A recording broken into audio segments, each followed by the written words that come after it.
Richard Dickson joins us now on the show. Rich, good afternoon. How are you? Doing good, man. How you guys doing? Richard, we're doing great. Earlier in the week, Jacob said something that made me do a double take. We were talking about Arik Gilbert, and he said that they are, in a large part, going to run the offense through Arik Gilbert. Now, as a former tight end, I know this makes you really, really happy, but I never thought about it in terms of running an offense through a tight end. So how you do that?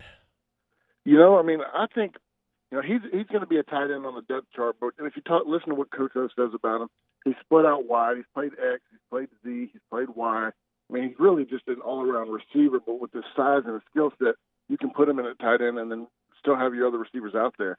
I'd love to see it. I think if you run the offense through him, I mean, he's obviously done whatever it is he's done in practice to prove he's worthy of it. But I'm still excited to go out there and see guys like Racy and Terrence. I mean, guys that we've seen out there make plays. There's a lot of things I'm ready to see tomorrow.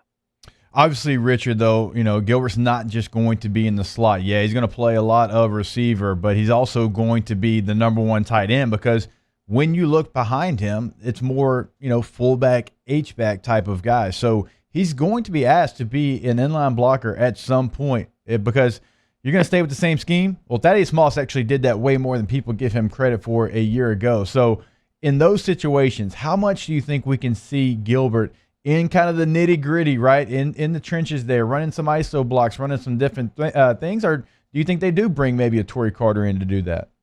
I think that's what I want to find out the most. I didn't get to go see practice throughout camp this year, and that's when we realized what Thaddeus could do.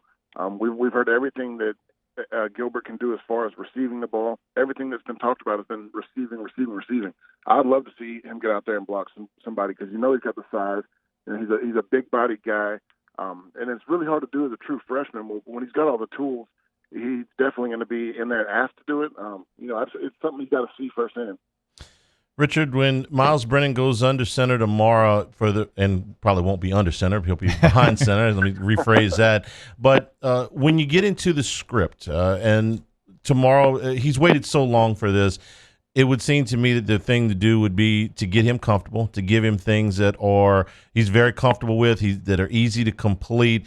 What are you looking for in the script tomorrow, the first 12, 15, 18 plays?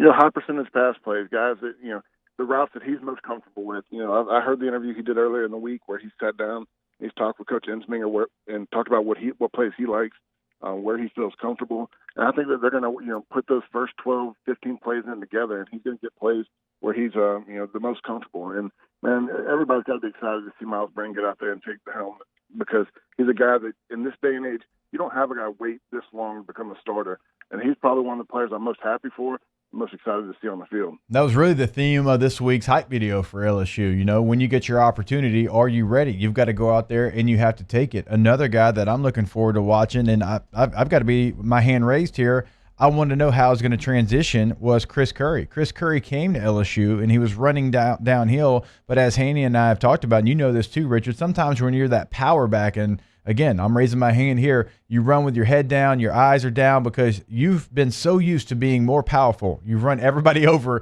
in your career. I didn't know, could he make that transition? He showed last year against Oklahoma he has made that transition. We have seen him in some of these clips and having the chance to go to some of these practices. He has really changed his game, and he is going to be the lead back for this team. What do you expect from him, though, in game one?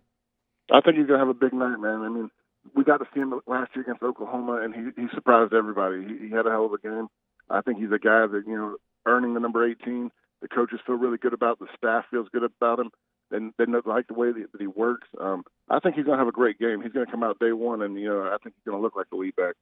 All right, you mentioned it there. It should have been the lead, number 18. You got two of them this year. Chris Curry is the one on offense, Damone Clark on defense. How do you feel about the 18 selections?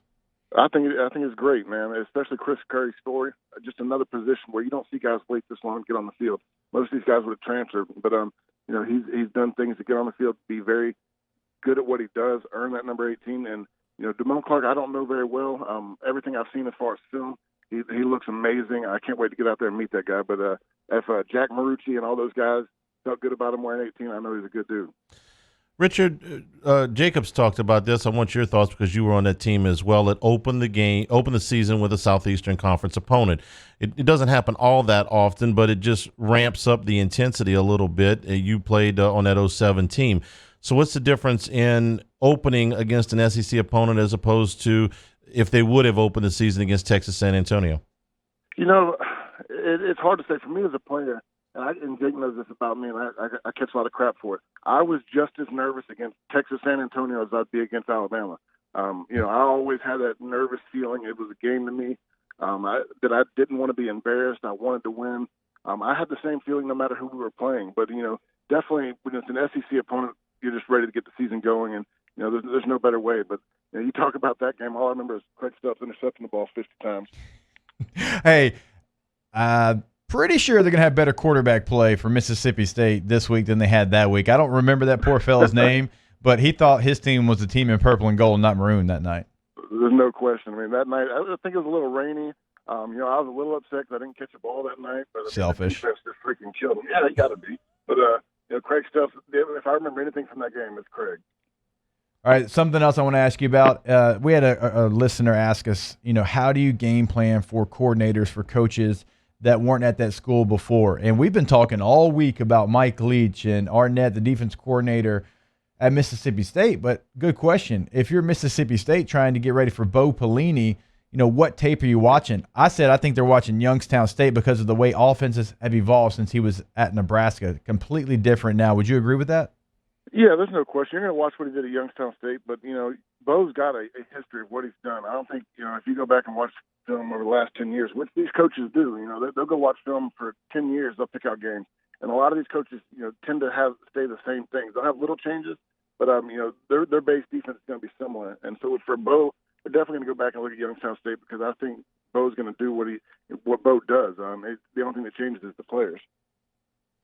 Richard Dickson is our guest, former LSU tight end. I wonder what you think of Mike Leach's offense as a whole, because I don't see a whole lot of room in there for tight ends. So is this an offense that you absolutely hate, or if you were in it, you'd figure out a way to be a flex tight end, if you will?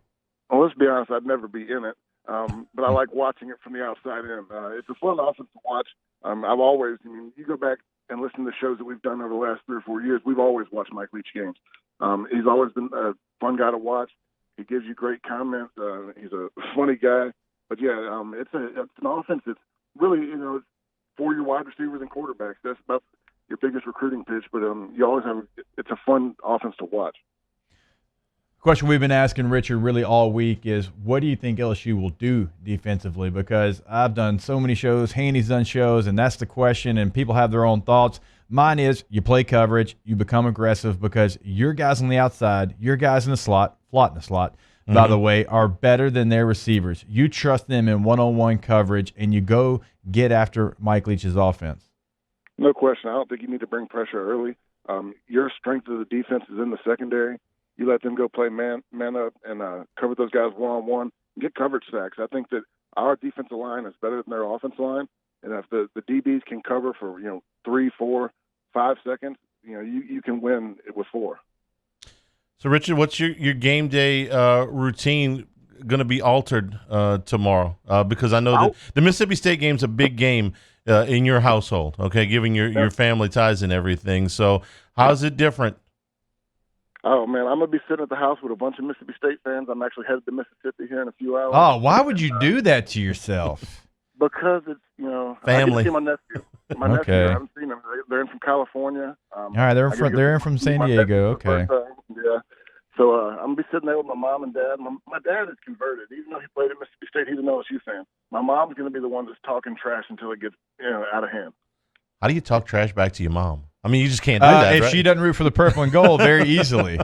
Very my mom easily. will have a few glasses of wine, and then her mouth will start running, and she knows how to make me so mad. Rich, enjoy the game, man. We'll talk to you next week. All right, y'all have fun.